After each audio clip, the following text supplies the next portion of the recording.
બધાને ભાળ્યું તો એમ થાય કેવા છોકરા છે, એમ થાય મારો હતો તો બીજો ગયો, શું કરવાનું. શું થયું તમારા દીકરાને? એને અટક આવી ગયો. તમારા ઘરવાળા?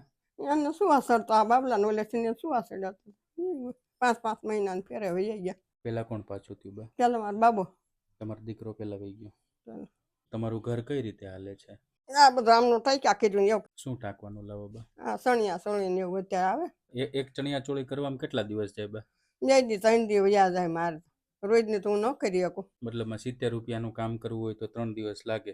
બીજું તો હું કરી શકતી નહીં સાહેબ, માંથી ને થતું નહીં કઈ. તમને શું તકલીફ છે બા? મને તો આમ હાથ સડે ને સદીનું ઉધરા થઈ ગયું છે ને તેમ હાથ સડે. થોડીક આમ હાલું તો હાથ સડી જાય. તો અત્યારે બા આવકનો સાધનો કેટલા છે તમારે, કે કોઈ સાધન જ નથી આવતું? નમસ્કાર મિત્રો, હું છું આપનો મિત્ર ડૉક્ટર મહિપતસિંહ અને આજે વસંતબાના ઘરે આવવાનું થયું છે. વસંતબાની જો વાત કરીએ તો માજીની ઉંમર 75 વર્ષ છે. માજી એકલા રહે છે, નાનું મોટું કામ કરીને પોતાનું ગુજરાન ચલાવે છે. તેમને એક દીકરા હતા પણ તે હૃદયરોગના હુમલાથી મૃત્યુ પામ્યા છે. એમના હસબન્ડ પણ હાલ હયાત નથી. માજી પોતે એકલા રહીને ગુમનામીમાં પોતાનું જીવન ગુજારે છે. તો આજે માજીની પરિસ્થિતિ સમજીને બાને એક નાની એવી મદદ કરવાનો પ્રયત્ન કર્યો છે અને આજે મદદ છે આપણને કેનેડાથી કિયાન હિતેશભાઈ ઢોલરિયા એમના તરફથી મળે છે. તો કિયાનભાઈ, આપનો ખૂબ ખૂબ આભાર કે આજે માજીની પરિસ્થિતિ સમજીને તમે એમની મદદ કરવા માટે પહોંચ્યા છો.